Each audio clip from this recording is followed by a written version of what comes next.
ሰላም ጤና ይስጥልን ክቡራትና ክቡራን አድማጭ ተመልካቾቻችን ከአማራ ክልል ሰሜን ወሎ የተሰማው ልብ የሚሰብር አደጋና በአዳማ ከተማ የተወሰነውና የሀገሪቱ መዋቅር ሙሉ በሙሉ የሚቀይረው የብልጽግና ሚኒስትራዊ ውሳኔና ከትግራይ የወጣው ያልተጠበቀ የህወሓት መግለጫ ዛሬ በአንድ ላይ ሆነው ሀገሪቱን እያነጋገሩ ይገኛሉ።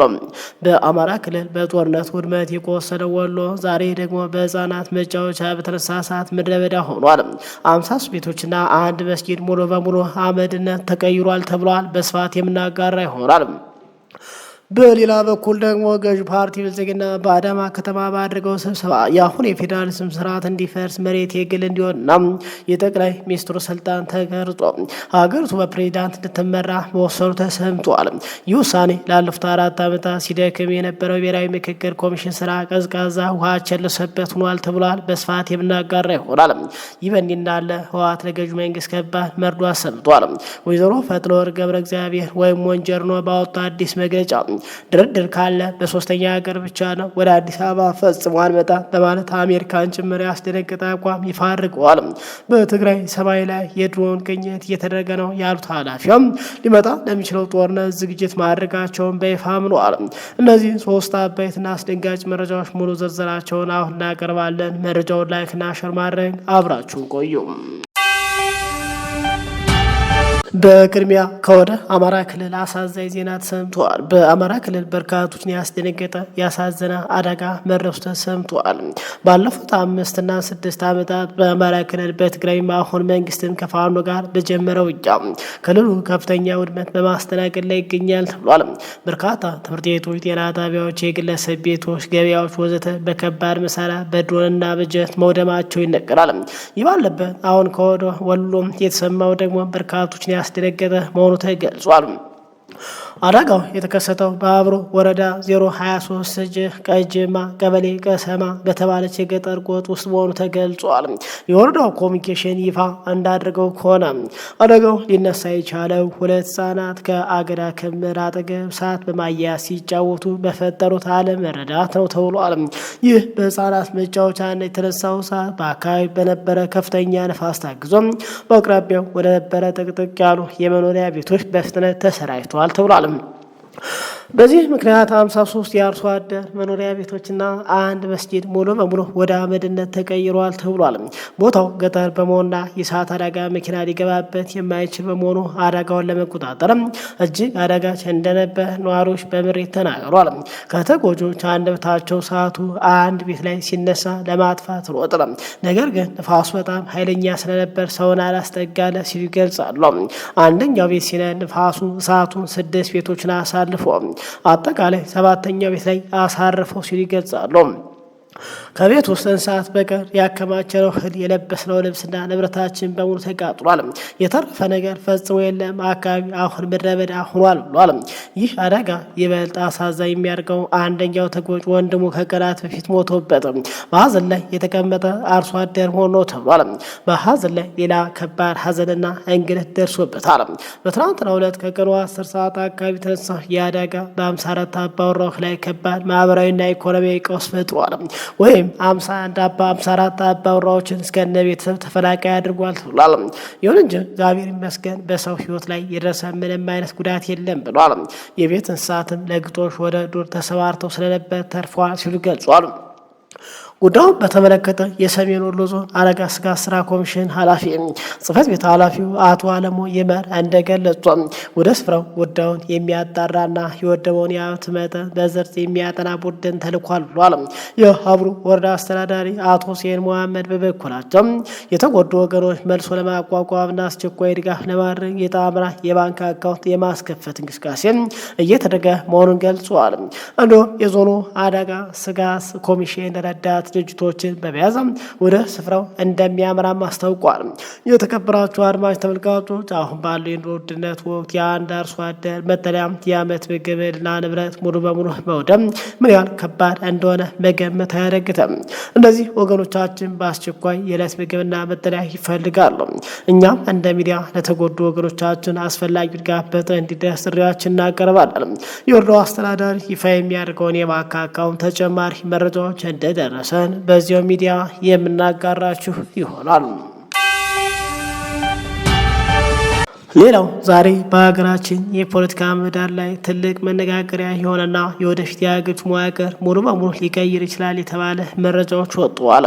የገዢው ብልጽግና ፓርቲ ማዕከላዊ ኮሚቴ በአዳማ ከተማ እያካሄደ ባለው ስብሰባ በብሔራዊ ምክክር ላይ ይዞት የሚቀርበው አቋም አስመልክቶ የወጣ መረጃ ሰፊ ክርክር አስነስቷል። ታዋቂው የፖለቲካ ንቁ ተሳታፊ ጀዋር መሐመድ ይፋ ባደረገው የነጥቦች ዝርዝር ላይ በመመስረት ፓርቲው በህገ መንግስቱና በፌዴራሊዝም መዋቅር ላይ መሰረታዊ ለውጦችን ለማድረግ ማቀዱ ተሰምቷል። ይህ ውሳኔ ባለፉት 4 ዓመታት ሲሰራ በቆየው የብሔራዊ ምክክር ኮሚሽን ስራ ቀዝቃዛ ውሃ መቸለሱ ተሰምቷል። የብልጽግና ፓርቲ ማዕከላዊ ኮሚቴ ከትናንት ጀምሮ በአዳማ ከተማ ስብሰባ ማካሄድ ላይ ይገኛል ተብሏል። በዚህ ስብሰባ ላይ ፓርቲው 4 ዋና ዋና ህገ መንግስታዊ ማሻሻያ አቋሞችን ይፋ አድርጓል ተብሏል። የመጀመሪያውና ዋነኛው ነጥብ የአሁኑ የፌዴራሊዝም ስርዓት መዋቅር ላይ የሚደረግ ለውጥ ነው ተብሏል። መረጃው እንዳመላክተው አሁን ያለው ብሔርን መሰረት ያደረገ የክልሎች አወቃቀር ፈርሶ ክልሎች በጂኦግራፊያዊ አቀማመጥና በኢኮኖሚ ትስስር መሰረት እንዲዋቀር ይደረጋል አለ። ይህ እርምጃ የህገ መንግስቱን ታዋቂ አንቀጽ 39 ሙሉ በሙሉ የሚለውጥ መሆኑ ተገልጿል። በሁለተኛ ደረጃ እስካሁን በፌዴራል መንግስት ተጠሪ የነበሩት የአዲስ አበባና የድሬዳዋ ከተማ አስተዳደር ራሳቸውን የቻሉ ሙሉ ክልል እንዲሆኑ የሚያስችል አቋም ተይዟል ተብሏል። ይህም የህገ መንግስቱን አንቀጽ 49 የሚያሻሽል ሆናል ተብሏል። ሌላው ትልቅ ክርክር ያስነሳው ነጥብ የመሬት ጉዳይ ነው። በህገ መንግስት 4 አንቀጽ 40 ላይ የመሬት ህዝብና የመንግስት ነው የሚለው ድንጋጌ ተቀይሮ መሬት የግል ንብረት እንዲሆን የሚፈቅድ ማሻሻያ ሊደረግበት ታቅዷል ተብሏል። በአራተኛ ደረጃ የተጠቀሰው ደግሞ የሀገሪቱ የመንግስት አስተዳደር ስርዓት የሚቀይር ነው። የአሁኑ የፓርላማዊ ስርዓት ተቀይሮ ወደ ከፊል ፕሬዚዳንታዊ ወይም ደግሞ ሰሚ ፕሬዚዳንሻል ስርዓት እንዲሸጋገር አቋም ተይዟል ተብሏል። በዚህ መሰረት ሀገሪቱ በፓርላማ በሚመረጥ ፕሬዚዳንት እንድትመራ የሚደረግ ሲሆን የጠቅላይ ሚኒስትሩ ስልጣንና ሚና ላይም ከፍተኛ ለውጥ ይኖረዋል ተብሏል። ከዚሁ ጋር ተያይዞ የወጣው መረጃ እንደሚያሳየው ወደፊት አዳዲስ ክልሎች የሚመሰረቱት እንደ ቀድሞ በህዝበ ውሳኔ ወይም ሬፈረንደም ሳይሆን ጥያቄው ለፓርላማ ቀርቦ በፕሬዚዳንቱ ፊርማ ብቻ እንዲጸድቅ ይደረጋል ይላል። የፖለቲካ ተንታኝ ይህንን ሲያብራሩ ለምሳሌ አንድ የኦሮሚያን ዞን ተገንጥሎ ራሱ የቻለ ክልል መሆን ወይም ደግሞ ወደላ ክልል መካተት ቢፈልግም ሰፊ የህዝብ ውይይትና ውሳኔ ሳይጠይቅ በፓርላማ ድምፅና በሀገሪቱ ፕሬዚዳንት ፊርማ ብቻ ሊፈጸም ይችላል ማለት ነው። ይህ በእንዲህ እንዳለ ሰሞኑን የኦሮሚያ ክልል በ6 ቀጠናዎች ወይም ክፍሎች ለመክፈል የታቀደ አንድ ሰነድ በማህበራዊ ሚዲያ ላይ ሲዘዋወር መቆየቱ ይታወሳል። በርካታ ወገኖች ይህንን ሰነድ አሁን ካለው የፌዴራልም ስርዓት ማፍረስና አዳዲስ ቅድመ ሁኔታዎች ከማመቻቸት እርምጃ ጋር እያያዙት ይገኛሉ። በተለይ ደግሞ ባለፉት 4 ዓመታት በርካቶች ያልተቀበሉት ታጣቂዎች ትግራይን ያላቃጠጠው ራሱን የምክክር ኮሚሽን ብሎ የሚጠራው ድርጅት የያዘው አጀንዳ አስቀድሞ በገዢው መንግስት እየተዋጠ መሆኑ ተገልጿል። ቀደም ብለው ስለ ምክክር ኮሚሽን በርካቶች ሲገልጹ የዚህ ምክክር ኮሚሽን አሁን ያለው መሪ ወደ ፕሬዚዳንትነት መቀየር መሆኑን ገልጿል። በተለይ ገዢው መንግስት ለመሰረተው ምክክር ኮሚሽን ያቀረበው አጀንዳ እስካሁን ባለው መረጃ ሙሉ በሙሉ የመጽደቅ ዕድሉ ሰፊ መሆኑም ተነግሯል። የተከበራችሁ አድማጭ ተመልካቾቻችን ይህ በብልጽግና ማዕከላዊ ኮሚቴ እየተመከረበት ነው የተባለው አቋም ላለፉት 4 ዓመታት አጀንዳው ሲያሰባስብ በቆየው የብሔራዊ ምክክር ኮሚሽን ስራ ላይ ትልቅ ተጽዕኖ ይኖረዋል ተብሎ ተገምቷል። ገዢው ፓርቲ አስቀድሞ ይዟቸው የሚቀርባቸው እነዚህ አቋሞች የሀገሪቱ የወደፊት የፖለቲካ ምህዳር ወዴት ሊመሩት ይችላሉ? የራሳችሁን ሀሳብና አስተያየት በጨዋ ደንብ እንድታጋሩ በአክብሮት የጋበዝን። ወደ መጨረሻው መረጃ እናመራለን። በቅርቡ ስልጣን በተቆጣጠረው የህወሓት አስተዳደርና በፌዴራል መንግስት ያለው ሰጣ ገባ አጠቃላይ ተጠናክሮ ቀጥሏል። የፌዴራል መንግስቱን ቅጽ በግልጽ በአጠቃላይ በቀጥታ ትግራይ ክልልን እያጣ መሆኑ ተገልጿል። ዛሬ ከሰሜኑ የሀገራችን ክፍል በትግራይ ክልልና በፌዴራል መንግስት መካከል ያለው ግንኙነት እንዲሁም ከዓለም አቀፍ ማህበረሰብ የሚሰነዘሩ ትችቶች አስመልክቶ የወጣ እጅግ አሳሳቢ መረጃ ወጥቷል። ህዝባዊ ወያኔ ሓርነት ትግራይ ህወሓት ከፌዴራል መንግስት ጋር ወደፊት ለሚደረግ ለሚደረግ ማንኛውም ድርድር አዲስ አበባ እንደማይሄድና ውይይት ከተደረገ በሶስተኛ ሀገር ብቻ እንደሚሆን ለአሜሪካ ማሳወቁን አስታውቋል። ይህ አቋም የተሰማው የአውሮፓ ህብረትና አሜሪካ በህወሓት በኩል የሚወሰዱ እርምጃዎች የፕሪቶሪያን የግጭት ማቆም ስምምነት ይጥሳሉ በሚል ጠንከር ያሉ መግለጫዎች ካወጣ በኋላ ነው ተብሏል።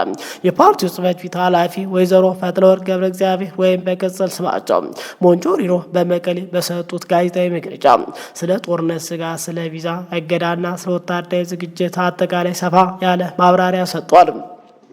የትግራይ ክልል መሪው ፓርቲ ህወሓት ጽህፈት ቤት ኃላፊ ወይዘሮ ፈትለወርቅ ገብረ እግዚአብሔር ትናንት በሰጡት ጋዜጣዊ መግለጫ የፕሪቶሪያ ስምምነት በተግባር እየፈረሰ መሆኑና ለዚህም ተጠያቂው የፌዴራል መንግስት መሆኑን በድጋሚ አረጋግጣለሁ ብሏል። እንደ ኃላፊዋ ገለጻ የፌዴራል መንግስት የፕሪቶሪያ ውል እንደ መሳሪያ እየተጠቀምበት ይገኛል ብሏል። ይሁን እንጂ ባለፈው ሳምንት የአውሮፓ ህብረትና የአሜሪካ መንግስት ባወጧቸው መግለጫዎች ህወሓት ከሰሞኑ እየወሰዳቸው ያሉ እርምጃዎች በተለይ ትይዩ የክልል ምክር ቤት ማቋቋምና የተናጠል የግዳይ ወታደራዊ ምልመል ማካሄድ የፕሪቶሪያ ስምምነት ድንጋጌ የሚጥስ ነው ሲሉ ተችተው ነበር። ለዚህ ምላሽ ሰጡት ወይዘሮ ፈትለወርቅ ገብረ እግዚአብሔር በትግራይ ያለው ህዝብ የመረጠው አንድ ምክር ቤት ብቻ መሆኑን ይህም በ2012 ዓ.ም የተመረጠውና በቅርቡ ወደ ስራ እንዲመለስ የተደረገው ምክር ቤት መሆኑን በመጥቀስ የትዩ ምክር ቤት ትችቱን ውድቅ አድርገዋል። ዓለም አቀፍ ተቋማትና የሰብአዊ መብት ተሟጋች በትግራይ ክልል ውስጥ ወጣቶች በግዳይ ወደ ማሰልጠያ የተወሰዱ ነው የሚል ያወጧቸው ሪፖርቶች የጽህፈት ቤቱ ኃላፊዋ አስተባብሯል። ሆኖም ግን ሊመጣ ለሚችል ጦርነት መዘጋጀት እንደሚያስፈልግ በግልጽ ተናግረዋል። ጠላት ጦርነት የማካሄድ ፍላጎት ይዞ ሙሉ አቅሙን አሰልፎ መምጣት ከጀመረ ትግራይ መዘጋጀት አለባት ብሏል። ይህንን ዝግጅት ስንጀምር አፈሳ ጀመሩ ብለው ዘመቻ ከፈቱ በማለት ምላሽ ሰጥቷል። ብልጽግና ወጣቶችን ወደ መከላከያና ዘመቻ ሲያስገባ ህጋዊ የትግራይ አጠቃላይ አስተዳዳሪ ወጣቶችን ወደ ዘመቻ ሲያስገባ ህገወጥ የሚሆንበት አንዳች ምክንያት የለም በማለት ግልጽ አድርገዋል። በተጨማሪ የብልጽግና መንግስት ከምዕራብና ምስራቅ ትግራይ ያለውን ጦር ሜካናይዝ ኃይልና እግረኛ ተዋጊ በሙሉ አከማችቶ እንደሚገኝና በትግራይ ሰማይ ላይ የማያቋርጥ የድሮን ቅኝት እየተካሄደ መሆኑን በመጥቀስ የፌዴራል መንግስት በጦርነት ዝግጅት ወንጅለዋል። ከሁለት ሳምንታት በፊት የአሜሪካ የውጭ ጉዳይ መስሪያ ቤት አክራሪ ባላቸው የህወሓት አመራር ላይ የቪዛ እገዳ መጣሉ ይታወሳል። ይህንን ጉዳይ ያነሱ ወይዘሮ ፈትለወርቅ የእገዳው ትርጉም ፖለቲካዊ መሆኑን አመራሩ ለመከፋፈል ታስቦ የተደረገ ነው ብሏል። በጣም አስገራሚውና አዲሱ አቋም የተሰማው ግን ከድርድር ጋር በተያያዘ ነው። ኃላፊዋ እንደተናገሩት ከሆነ እኛ እንኳን ወደ አሜሪካ ወደ አዲስ አበባ መሄድ እንደማንፈልግ ያውቃሉ። እናነጋግራችሁ ብለውን ወደ አዲስ አበባ አንሄድም ብለናችኋል። መነጋገርና መደራደር ካለብንም በሌላ ሶስተኛ ሀገር ሂደን ነው የምንደራድረው ብሏል። አክለው አሜሪካ ማስፈራራትን ትታ ከፓርቲው ጋር በጋራ መስራት እንዳለባት መግለጽ ቪዛ መከልከል ይቅርና ሌላ ነገር ቢደረገም በሉዓላዊነታችንና በትግራይ ህዝብ ህልውና ላይ አንደራደርም፣ እስከ መጨረሻው እንታገላለን ሲሉ የፓርቲያቸውንና የመንግስታቸውንም የማንገራገር በአጠቃላይ የማይንቀሳቀስ አቋማቸውን ይፋ አድርገዋል ተብሏል። ክቡራን አድማጭ ተመልካቾች ሰዓቱ መረጃ ይህን ይመስላል። ከሰዓታት በኋላ በሌላ አዳዲስ ወቅታዊ መረጃ እንገናኛለን። እስከዛው ሰላም ቆዩን።